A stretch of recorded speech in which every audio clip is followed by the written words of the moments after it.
You're spending money on platforms you barely use. You've got half your business in Notion, half in some other tool. Your calendar's either still living on paper or is split between your Apple Calendar, your Google Calendar, and your Outlook Calendar from work. And you keep wondering, should I consolidate, automate, or start over again? So let's talk about that. How do you simplify your systems without burning your business to the ground? And the 5 questions I ask to decide what stays, what goes, and what gets upgraded.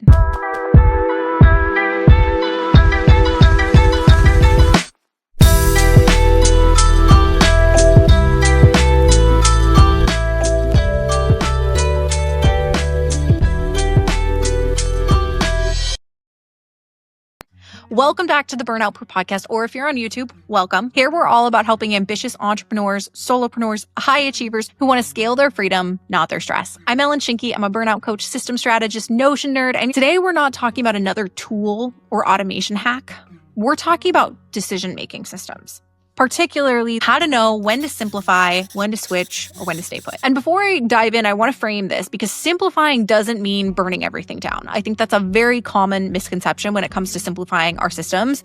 That's not what we're talking about here. What it means is asking smarter questions before you touch a single workflow. And actually, these are questions I should probably be asking myself right now because I have been going back and forth on a decision as well in my business. So maybe we'll use that as an example today. Because here's the thing.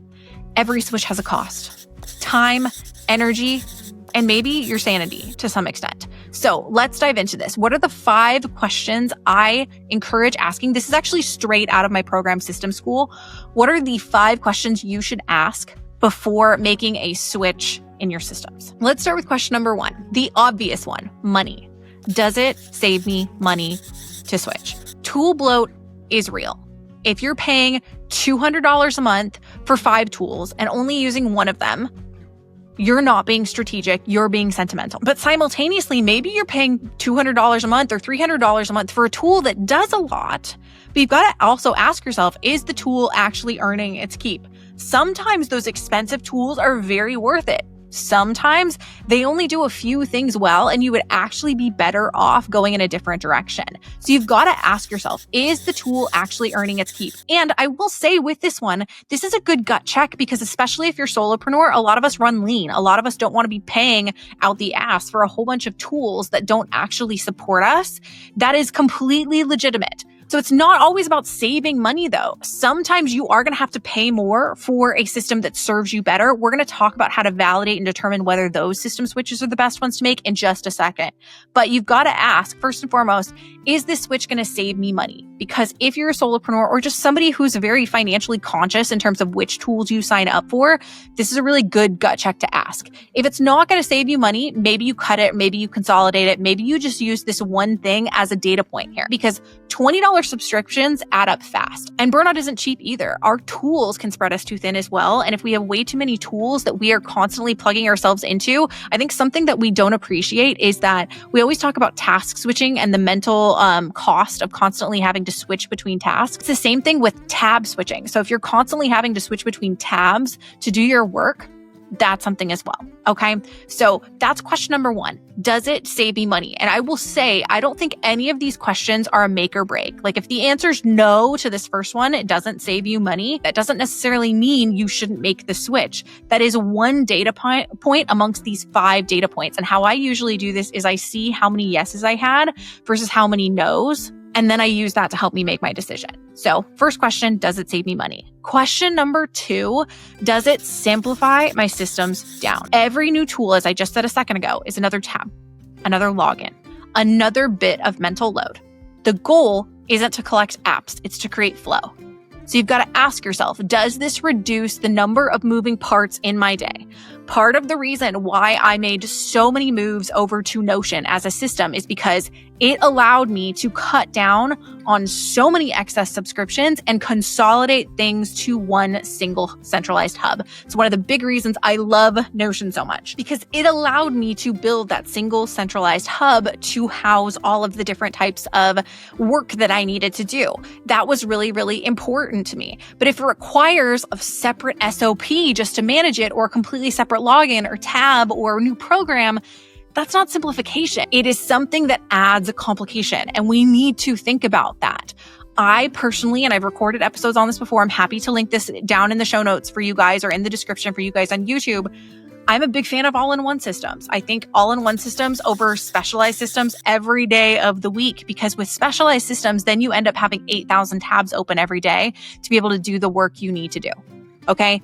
We don't need more tools. We need better ones that talk to each other. So that's the second question. And again, none of these questions are make or break. It's kind of going through all of the questions and seeing where you're at the end. Now, question number 3, will this create more ease for me? And this is why I made the caveat before of, okay, sometimes the more expensive tool is worth it if it's going to create more ease for you. This one's sneaky because most of us make systems decisions based on aesthetics or hype. It's not about either of those things. I love the aesthetic capabilities of Notion. I love the hype of Notion. But the real question is, will this make my day-to-day operations easier? Is it going to make it easier to onboard clients? Is it going to make it easier to deliver programs? Is it going to make it easier to stay consistent? If switching feels exciting, but it feels heavy, it's not ease, it's ego. And that is a gut check I think a lot of us really need to have with ourselves. If switching feels exciting but heavy, it's not ease, it's ego. All right. And I've got a very good example for you later in this podcast for how I'm kind of going through this right now. Okay. So it's not about building a prettier system. It's about building a calmer one. Okay. So to recap our question so far, does it save me money? Does it simplify my systems down? Will this create more ease for me? Now, question number 4 is, can I automate with this eventually? Okay. Not everything needs to be automated now. I've got a whole episode that I'm planning on recording in the future about what kind of gut checks to have with yourself to know whether or not a part of your process is ready to be automated or not. Not everything needs to be automated now, but you should, in my opinion, think ahead. I was talking to somebody the other day who was literally saying, Ellyn, I shit you not, systems are the difference between a 6-figure business and a 7-figure business. Now, some of us, we're just trying to get to 6 figures.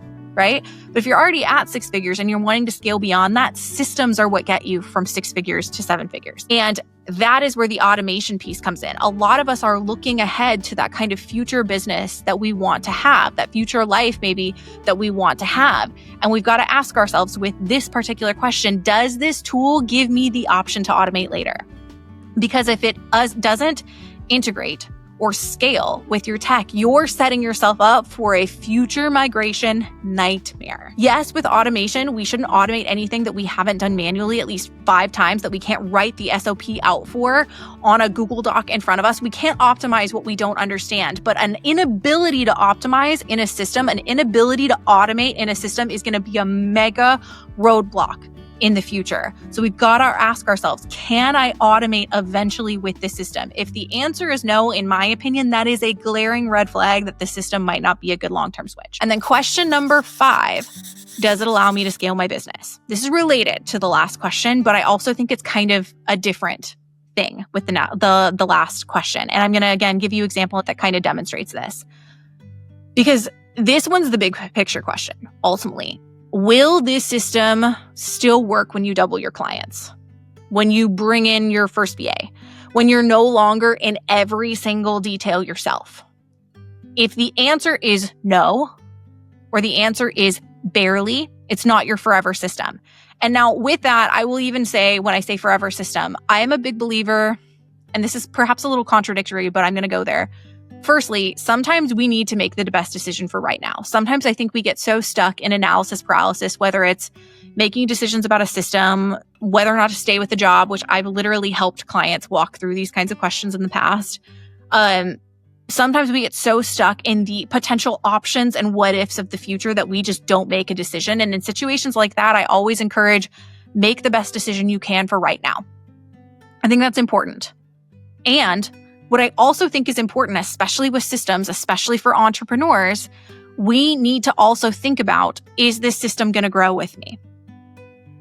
I think this is a place where a lot of people get hung up. I'm going to talk about Notion. I'm sorry.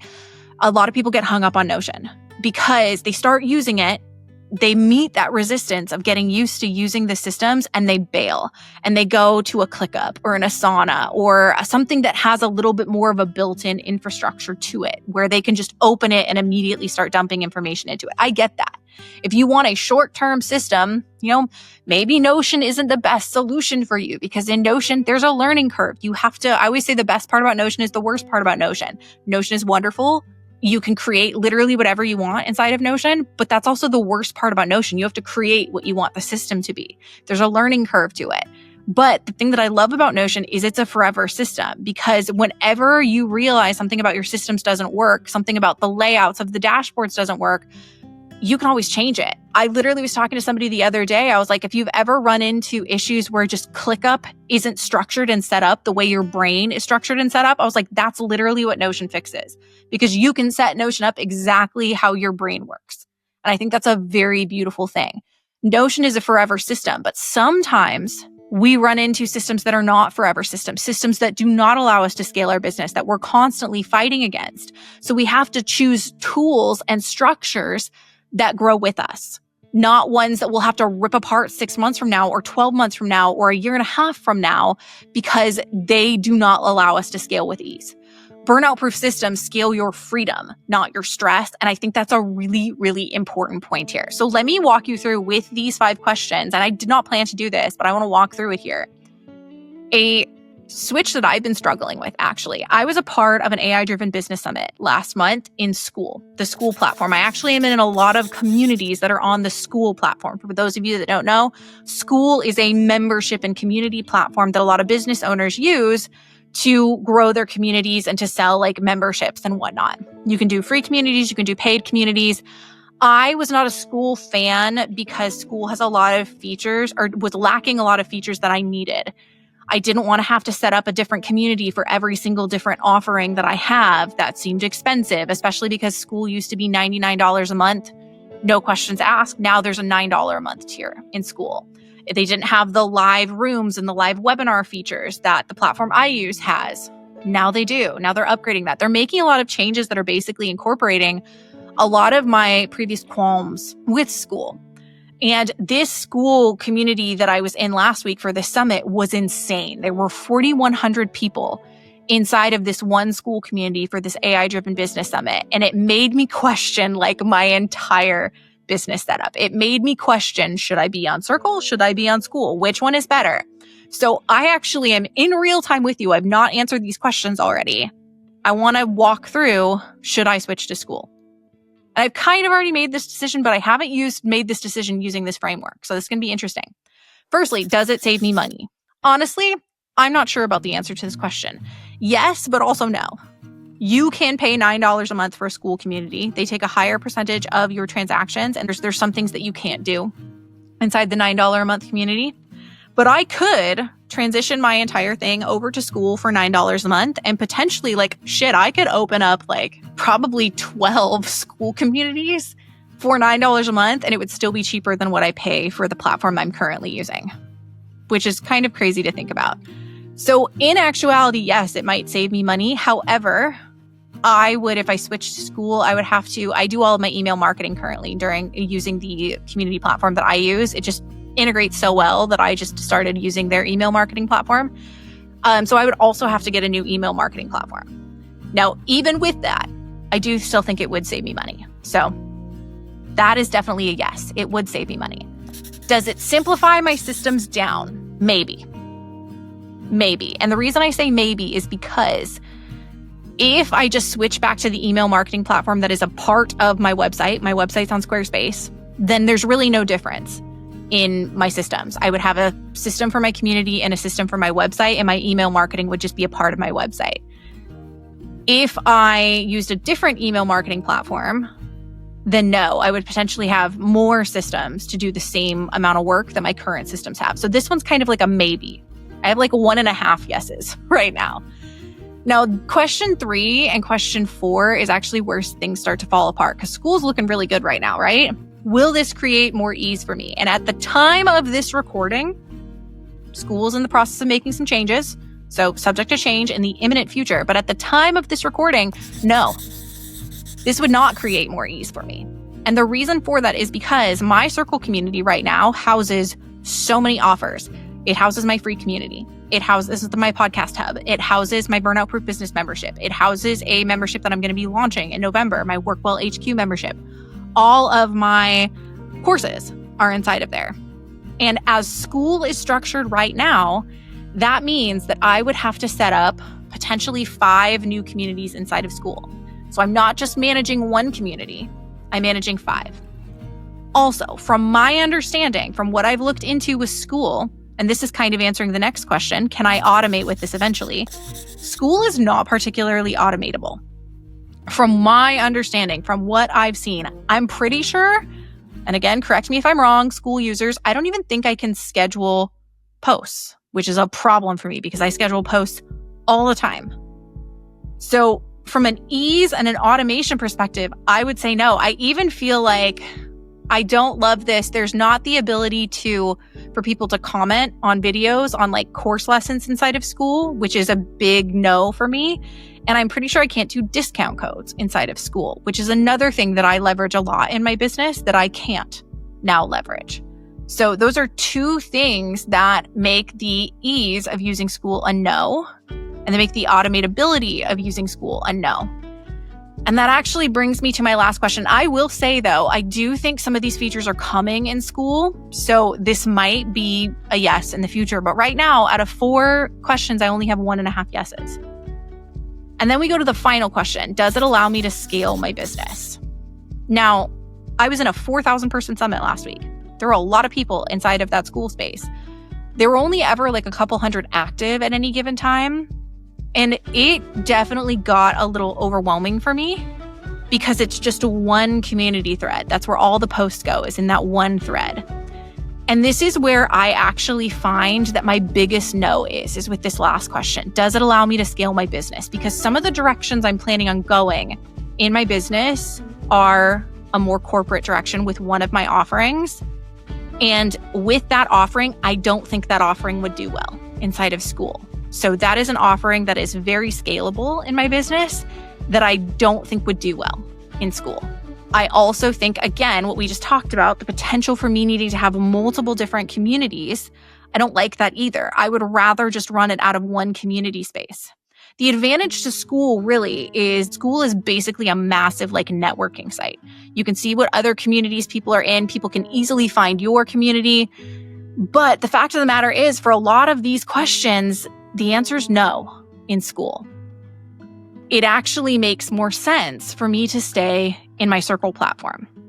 So that's kind of a real life example of what this would look like in going through these 5 questions. So to wrap this up, every switch in your systems has a cost. It has a time cost, it has an energy cost, it sometimes has a financial cost. So before you burn it all down, pause and ask yourself these 5 questions. Does it save me money? Does it simplify? Does it create ease? Can I automate it at some point? And will it scale with me? And depending upon how many yeses you get as you go through those 5 questions, you're probably not going to have 5 straight yeses. And if you do, dude, switch.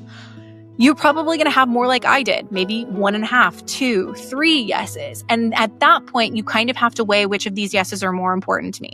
If the cost savings is more important to you than the automatability or the simplification, okay, maybe that makes the decision for you. But I think this framework gives you a way to answer this question of should I switch, yes or no, without getting lost in analysis paralysis, and in a way that's very, very effective. So that is, in my opinion, how you build a business that actually supports you instead of the other way around. And if this hits home, if you are knee deep in tool overwhelm or tech indecision, you need to be at the Solopreneur System Summit, okay? And actually, what I'm going to go ahead and do is I'm going to share this exact framework inside of the summit because I don't think a lot of people know this framework and I want to give it to them. So I'm going to do that after I'm done recording this episode. But in the Solopreneur System Summit, we go deep on how to simplify, how to automate, how to scale your systems sustainably with over 20 experts who've actually done it. And inside of it, if you grab the all access pass, not only do you get extended access to all of the talks, bonus support that will be happening after the summit, but you'll also get a ton of bonus, including for my Notion users out there, my C-Suite AI agent documentation, which is the literal playbook I use to train my Notion AI agent to plan, write, and organize for me. It's like hiring a digital COO without the payroll. Love it. So if you want to join in on that, if you're on YouTube, the link's in the description. If you are listening on the podcast, the link is in the show notes. Come build your burnout-proof back end with us and do it live. We've got implementation power hours all week. We've got daily kickstarts. I would love to have you there. So with that, you didn't build your business to babysit it, my friend. You need and want systems that scale your freedom, not your stress. And if that is you, I'll see you inside of the System Summit. Stay relentless, Achiever. Bye.